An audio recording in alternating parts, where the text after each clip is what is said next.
입니다. 아멘. 오늘은 농담으로 여겼더라. 농담으로 여겼더라 라는 제목으로 저와 여러분이 은혜를 나누겠습니다. 오늘 본문의 말씀을 읽어보면 내용을 간단히 소머리하면 아람 군대가 이스라엘 군대를 포위합니다. 사마리아 성은 난공불락의 요새라고 했죠. 큰 바 위에 세워진 성입니다. 그러기 위해서 아람 군대가 사마리아를 공략할 수 있는 방법은 많은 희생을 치르고 그 성을 점령하는 것이었습니다. 그러나 그 전략을 취하지 아니하고 사마리아 성을 포위를 해서 이스라엘 백성들이 굶주림과 기근으로 인하여 자진해서 행복하게 나오기를 기다리고 있었습니다. 그 작전은 어느 정도 적중했던 거 봅니다. 오늘 그 작전이 얼마나 적중했는지, 그 안에 얼마나 기근이 심했는지, 굶주림이 심했는지 한 예가 나옵니다. 이제 이스라엘 왕 요람이죠. 요람이 사찰을 합니다. 사찰하는데 두 여인의 외쳐 싸우는 소리가 납니다. 말 들어보니까 이렇습니다. 얼마나 굶주렸던지 두 여인이 오늘은 내 아들을 잡아먹고 내일은 네 아들을 잡아먹자 하고 서로 얘기를 하고 오늘 내 아들 잡아먹는데 그 다음날 상대방 여인의 아들 잡아먹으려고 했더니 삶아 먹으려고 했더니 그 여인이 그 아들을 숨겼도다 라고 하면서 이것을 왕에게 재판을 요구합니다. 왕은 너무나 황당하죠. 이런 일이 어떻게 일어날 수 있었던가. 그가 옷을 찢고 그랬더니 그 안에 배울 수 있었다고 했습니다. 그 안에 배울 수 있다는 것은 그가 하나님에 대해서 기도하고 있었다고, 그리고 하나님 앞에 나아가는 자세가 있었죠. 그 안에 배옷을 입었다는 것은 하나님께 나왔다는 뜻입니다. 그럼에도 불구하고 그는 외칩니다. 내일 맘때 되면 그 엘리사의 목이 남아있지 않으리라. 그래서 여호와 이름으로 맹세합니다. 그러면서 엘리사를 잡으려고 병사를 보냅니다. 병사를 보낼 때 엘리사가 이제 이 여호람 왕, 이스라엘 왕에게 잡아낸 장관, 측근이죠. 이게 이렇게 예언합니다. 말씀을 하면 하나님 말씀을 전합니다. 내일 이맘때가 되면 이제 보통 같은 일이 일어난다. 그때 얼마나 기근이 심했으면 또 다른 예가 있었죠. 25절에 보면 아람 사람이 사마리아를 에워싸고 성중에 크게 줄여서 나귀 머리 하나에 80세겔이며 그랬습니다. 한 세겔이 하루 1달입니다. 그럼 80세겔이 얼마입니까? 800만 원이에요. 나귀 머리 하나에 800만 원이라는 거예요. 얼마나 먹을 것이 없으면 부정한다고 생각해서 나귀를 먹지도 않았습니다. 그러나 얼마나 굶주린 시대였으면 나귀 머리 하나에 800만 원짜리로 거래됐다고 하는 것을 볼 수 있을 때 너무나 심각한 것이죠. 그런데 내일 이맘때 되면 뭐라고 엘리사가 말합니까? 밀가루의 한 쌀을 한 세겔로 이제 매매하고, 밀가루 한 쌀에 한 세겔로, 보리 두 쌀을 한 세겔로 매매하리라. 이 말은 평상시 물가로 돌아왔다는 거예요.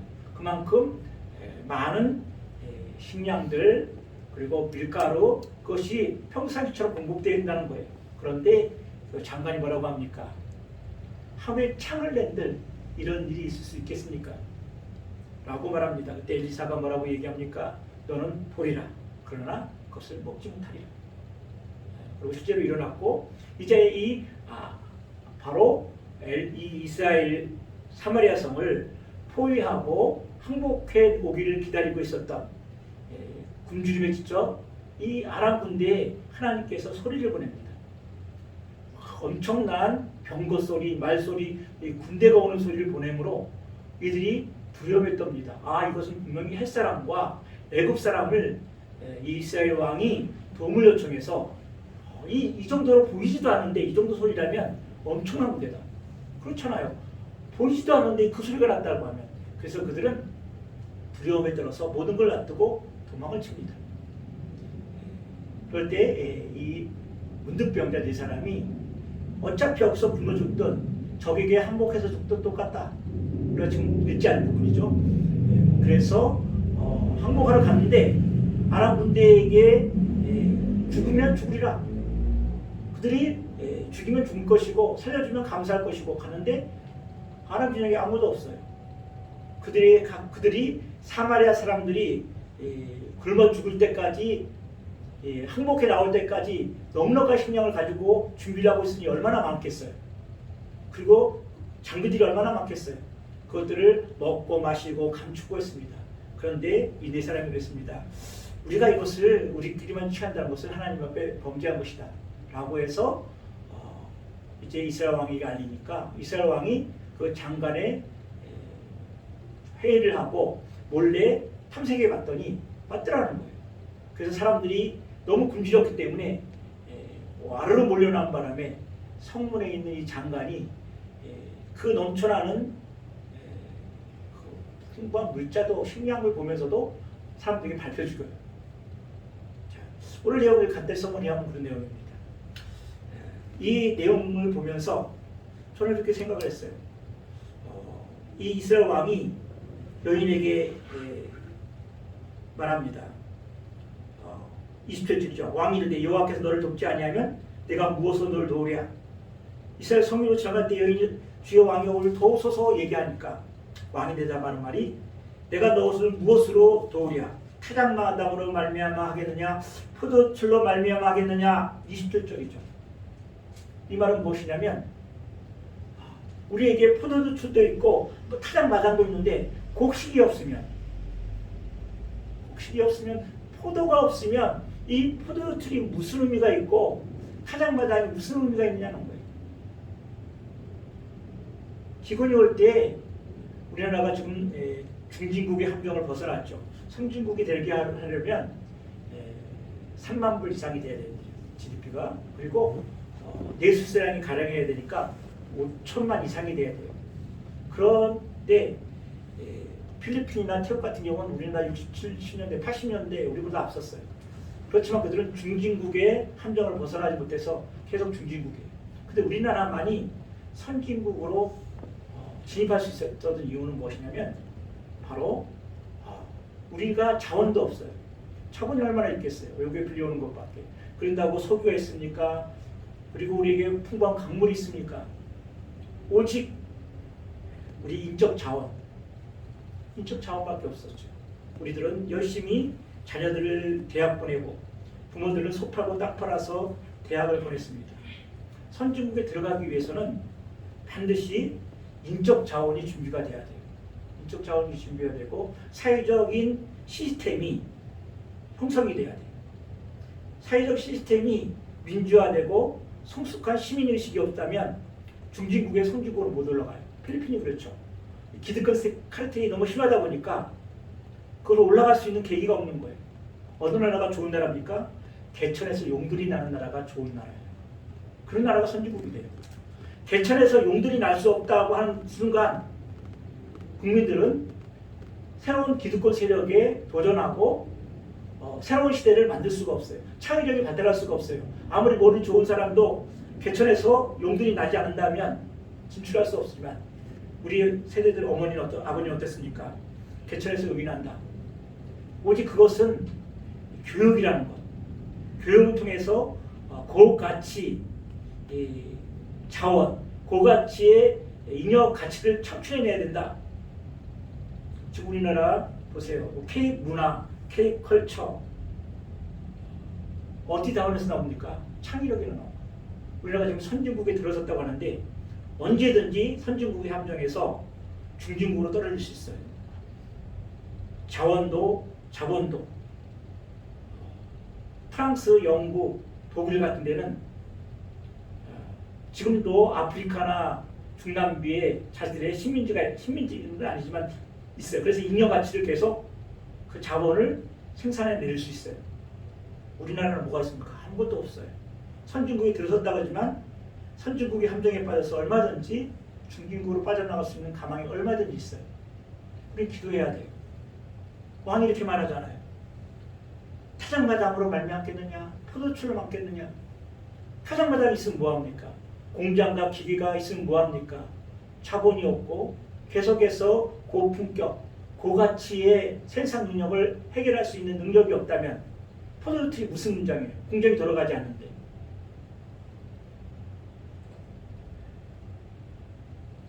그리고 또한 이 일이 왜 생겼습니까? 아들이 서로 잡아먹는. 참으로 성경에 기록된 걸 보면 너무나 처참하죠. 바로 인간의 인간성마저 말살시키는 사건이죠. 그게 실제로 일어났다는 겁니다. 근데 이것이 하나님께서 이미 예언했던 것들 내용이에요. 신명기 28장 너무나 유명한 구절이죠. 복과 저주가 나오는 장이에요. 신명기 28장을 전체를 한번 쫙 읽어보세요. 너무나 하나님의 명령과 하나님의 순종에서 얻는 복과 하나님께 순종하지 않아서 듣는 그 축복과 죄악, 저주가 일어나고 있습니다. 신명기 28장 보면 내가 내 하나님 여호와의 말씀을 삼가 듣고 내가 오늘 내게 명령하는 그 모든 명령을 지켜가면 내 하나님 여호와께서 너를 세계 모든 민족 위에 뛰어나게 하실 것이요. 그러면서 너무나 유명한 것이시고 너무나 많은 목사님들이 기도하는 것이죠. 상홈에서도 복을 받고 들에서도 받고 그리고 내 강주리와 떡밥 공주들도 복을 받고 네가 들어가도 복을 받고 나가도 복을 받고 너무나 좋죠. 그러나 이것은 14절에 불과해요. 그러나 15절부터 마지막 장까지 거의 2배에 가까운 저주가 나옵니다. 15절에 뭐라고 말합니까? 신명기 28장 15절을 제가 읽어드릴게요. 내가 만일 네 하나님 여호와의 말씀을 순종하지 아니하여 내가 오늘 내게 명령하는 그 모든 명령과 규례를 지켜 행하지 아니하면 이 모든 저주가 내게 임하고 내게 이를 것이니. 그러면서 뭐라고 나옵니까? 계속해서 저주가 시작되는데 내가 성읍에서도 저주를 받을 것이며 들에서도 저주를 받을 것이며 내 강교와 떡밥 공주그릇이 저주를 받을 것이며 네가 나가도 저주를 받고 들어와도 저주를 받고 그러면서 축복에 관한 것보다 2배 가까운 저주가 많이 나옵니다. 15절에 내가 만일 네 하나님 여호와의 말씀을 순종하지 아니하며 여기서 순종하지 않는다는 것은 청종하지 않는다는 거예요. 샤마 듣지 않는다는 거예요. 하나님 말씀을 청종하지 아니하면 그러면서 52절 53절에 오늘 사건에 대한 예언이 나옵니다. 제가 읽어드릴게요. 그들이 전국에서 내 모든 성읍을 에워싸고 내가 의리하고 높고 견고한 성읍을 다 헐며 네 하나님 여호와께서 내게 주시는 땅의 모든 성읍에서 너를 에워싸리니 내가 적군에게 에워싸이고 맹렬한 공격을 받아 곤란을 당함으로 네 하나님 여호와께서 내게 주신 자녀 곧 내 몸의 소생의 살을 먹을 것이라. 신명기의 저주가 그대로 이루어집니다. 그 사건이 바로 하나님의 말씀, 하나님의 말씀을 청종하지 않아서 들은 저주의 말씀이 그대로 오늘 이 사건에 이루어지는 것입니다. 오늘 이거 누구에게 주신 말씀입니까? 바로 우리에게 주신 말씀입니다. 하나님 말씀을 청종하지 아니하면, 하나님 말씀을 듣지 아니하면 이보다 더 큰 기근이 올 수 있어요. 자, 오늘 이 말씀 내용을 통해서 2가지로 정리해서 은혜를 나누겠습니다. 첫째는 그런 위기에 대한 우리 성도들의 반응과 태도가 신앙이다. 위기에 대한 반응과 태도가 신앙이다. 그리고 2번째는 이스라엘에 향한 하나님의 구원의 음성 그리고 하나님의 심판의 소리 2가지 소대지를 가지고 은혜를 나누겠습니다. 첫 번째 삶부터 살펴보죠. 위기가 있을 때 위기와 환난과 고난을 당하면 그것은 바로 우리의 믿음을 사용할 수 있는 기회예요. 우리의 믿음을 증명하고 우리의 신앙을 성숙하게 만드는 기회가 되는 거예요. 그러나 그 믿음을 제대로 사용하지 아니하면 말 그대로 기근이에요. 말 그대로 재난이라는 겁니다. 오늘 여호람 왕은 베옷을 입었어요. 이것이 위기구나, 기회구나, 하나님 앞에 겸손히 나아가야지 하고 기도했던 것은 사실입니다. 그러나 거기까지예요. 자신의 위기를, 절대정명의 위기를 기회로 삼지 못하고 자신의 믿음을 증명할 수 있는 기회로, 자신의 신앙을 성숙할 수 있는 기회로 못 만들면 말 그대로 재앙이 되는 거예요. 말 그대로 저주가 되는 거예요. 이 여호람은 이 신앙의 성숙으로 믿음에 증명해 볼 수 있는 기회로 삼지 못하기 때문에 그 원인이 뭡니까? 바로 영적인 무감각, 영적인 무책임이에요. 영적인 무감각이에요. 영적으로 무책임하다는 거예요. 그가 이 두 여인의 참담한 상황을 듣고는 반응이 어떻습니까? 자기 옷을 찢고 엘리사의 머리가 오늘 그 몸에 붙어 있으면 하나님 내게 벌의 벌을 내주실지라. 분명히 하나님께서 엘리사를 통해서 이스라엘 왕에게 어떤 예언의 말씀하신 게 분명해요. 그럼에도 불구하고 이 여로보암 왕은 그 모든 책임을 엘리사에게 돌립니다. 엘리사가 무슨 죄가 있습니까? 물론 우리가 그 전의 사건을 보면 이 아람 군대가 엘리사를 잡으러 왔을 때 그 군대를 사마리아 안으로 들여보내서 그걸 완전히 진멸할 수 있는 기회를 있었지만 여호람 왕이 그들을 죽이리까 할 때 아니다. 그들에게 먹을 거와 마실 것을 주고 보냈어요. 그런 기회를 놓쳤기 때문에 다시 이런 침공의 기회를 엘리사가 제공한 것이 아니냐. 그 말이 안 되죠. 이스라엘 왕이 요람 왕이 전쟁을 해서 포로를 잡은 것도 아니고 그의 지혜와 명철을 잡은 것이 아니고 순전히 엘리사가 하나님의 능력으로 그들을 포위해서 눈을 가리게 해서 사마리아 성 안에 들이게 해서 그들에게 먹이고 입히고 보낸 것이지 그것이 어떻게 이스라엘 왕의 능력으로 행한 것이 아니기 때문에 그것을 분별할 수가 없어요. 저는 이걸 이렇게 생각을 했어요. 우리의 심리하고 똑같이 반영돼요. 우리가 하나님한테 어떤 서운한 것이 있거나 하나님 앞에 어떤 원망할 빌미가 생기면 하나님 앞에 직접 하나님을 원망하고 저주하지 못하도 바로 그가 신앙생활을 하게 한 교회와 그것을 빌미를 갖고 오게 한 많은 원인 중에 한 사람인 사람을 원망하게 된다. 그런 거 저는 많이 봤어요.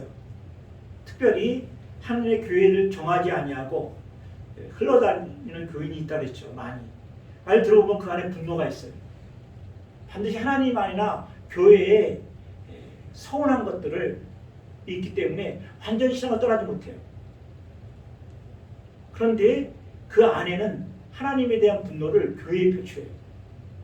그리고 교인들에게 표출을 해요. 목사가 은혜가 되지 않는 행동을 빌미로, 물론 그 빌미를 제공한 목사나 교회의 구성원들에게 공동체에 집중적으로 문제가 있는 건 사실입니다. 그러나 인간의 교회는 인간들이 모인 곳이에요.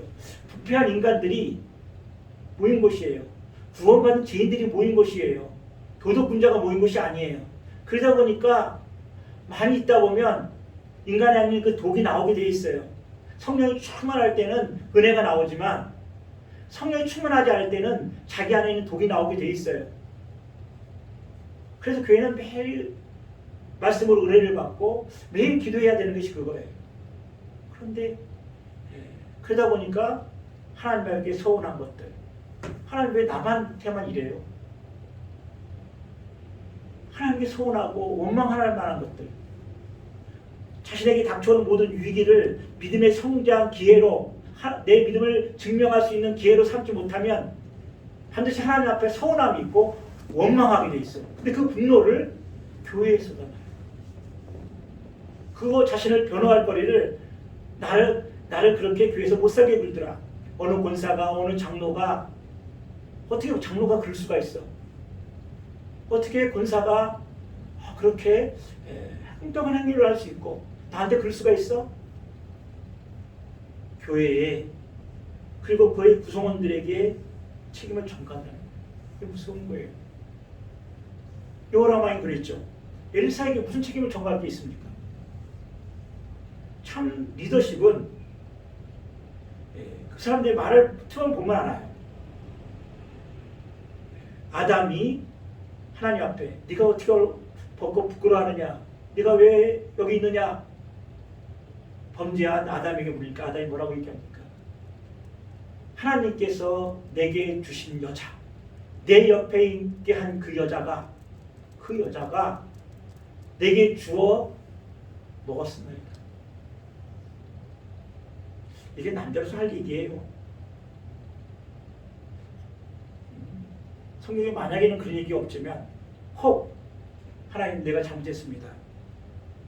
내가 잘못했습니다. 내가 하나님께서 따먹지 말라는 그 음식을 내가 먹었나이다. 내가 잘못했습니다.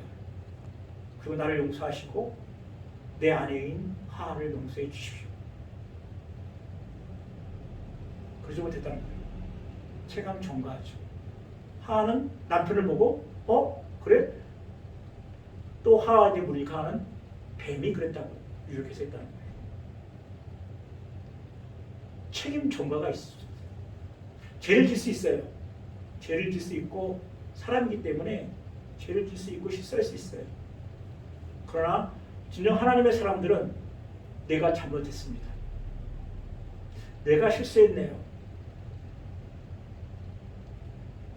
어떻게 했으면 좋겠습니까? 내가 할 수 있는 것을 말해주시면 내가 하겠습니다. 이런 자세가 나오면 최소한도 그 죄가 더 이상 가지 않아요. 그리고 하나님 선하시고 인자하심과 사랑이 충만하신 하나님은 용서해 주실 수 있어요. 왜 책임 전가합니까? 남자의 가장 큰 갖고 있는 덕 중에 하나는 바로 책임이에요. 실력도 있고 능력도 있고 그리고 외모도 있고 지혜도 있다고 하지만 책임감이 없으면 제로예요. 왜냐하면 추나추동, 인생은 추나추동이에요. 항상 낙을 닮아 있는 것이 아니라 흘린 날이 있을 때, 위에게 처했을 때 내 잘못이다. 내한테 뭔가 문제가 있는 것이다. 먼저 그렇게 출발을 하면 그 사람 믿을만해요.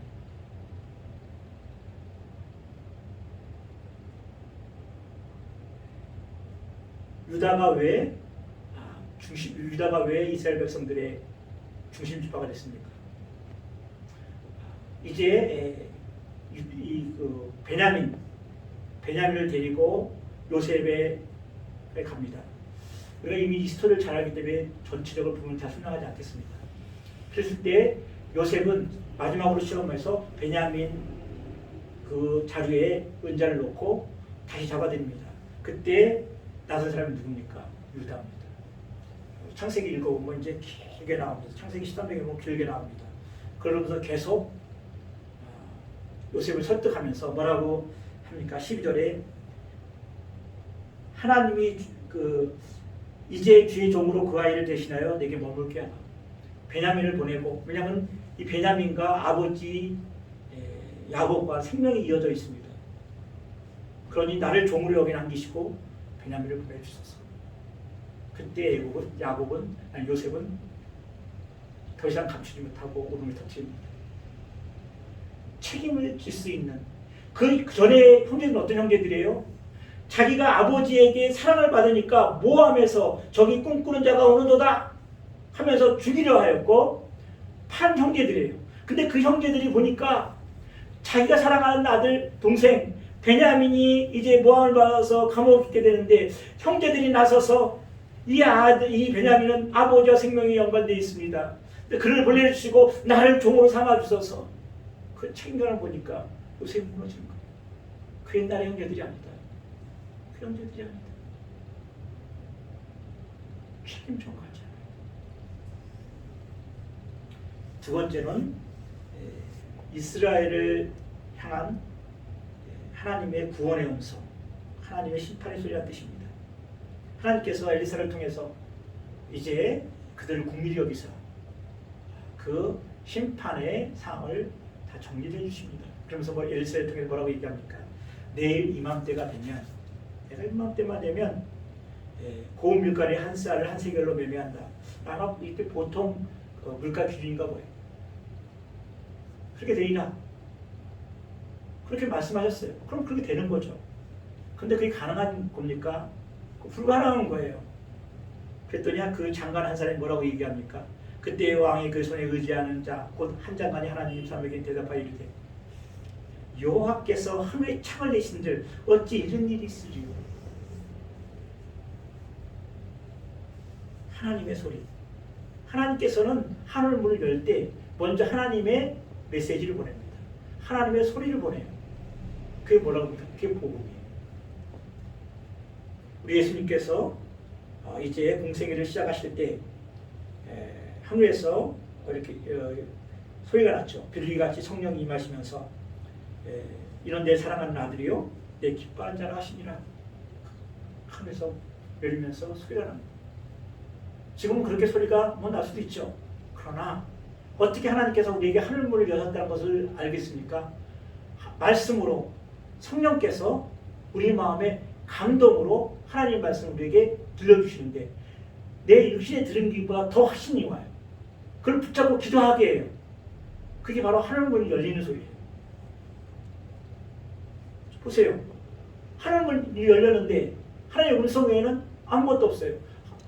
구약의 출애굽기에 보면 하늘에서 만나와 메추라기 내리시지 그렇게 생각을 했나 봐요. 그런 게 아니죠. 하나님의 방법은 수만 가지예요.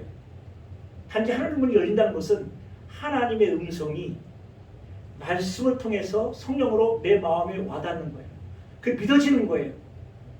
그걸 붙잡고 기도하게 되는 거예요. 이게 하늘문이 열린 거예요.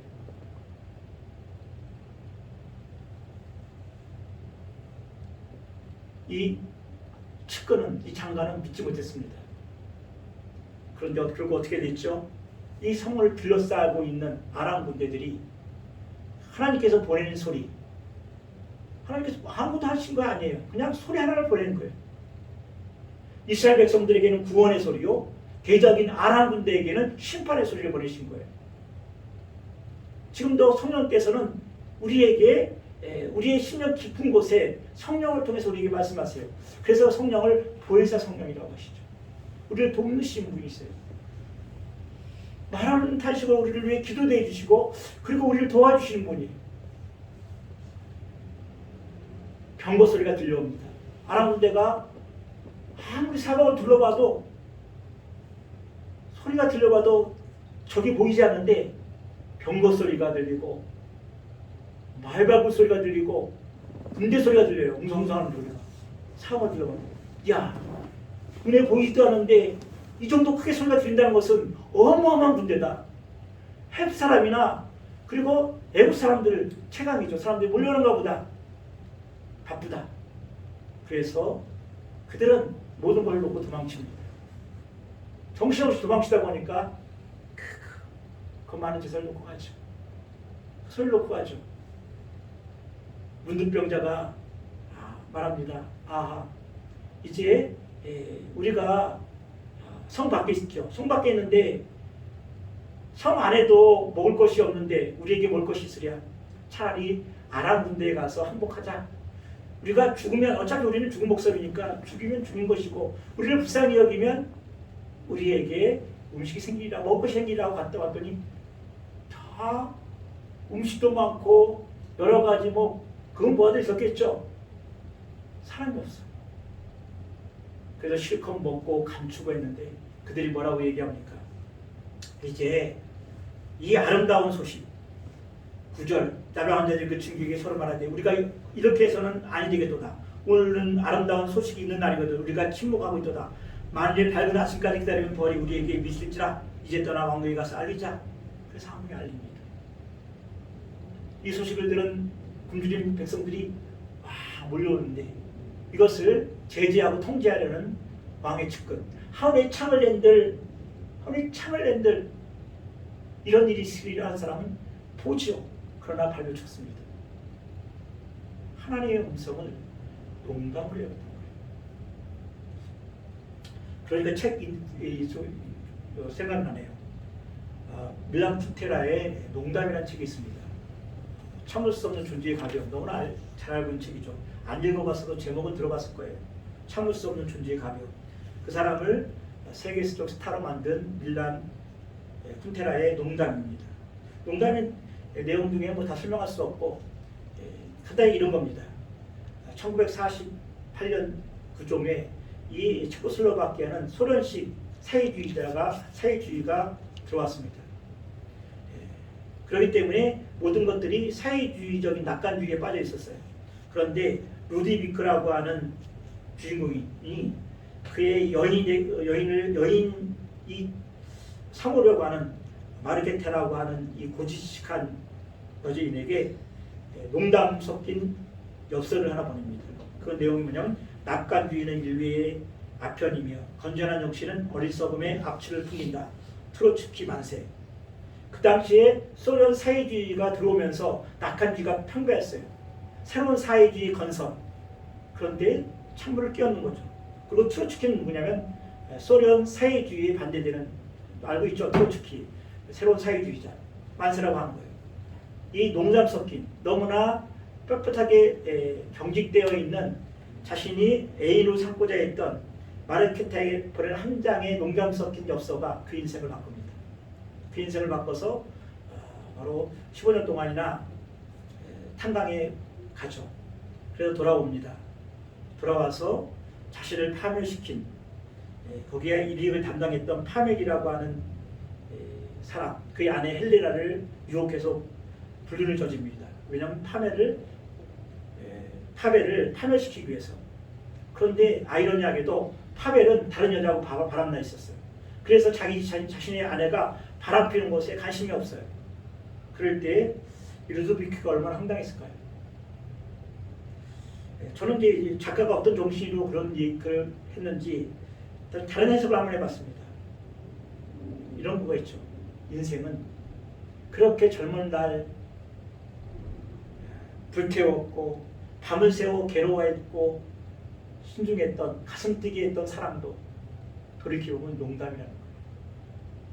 자신이 신봉하여 목숨까지도 젊음까지도 바치게 했던 사상과 이념도 돌이켜보면 농담이라는 거예요.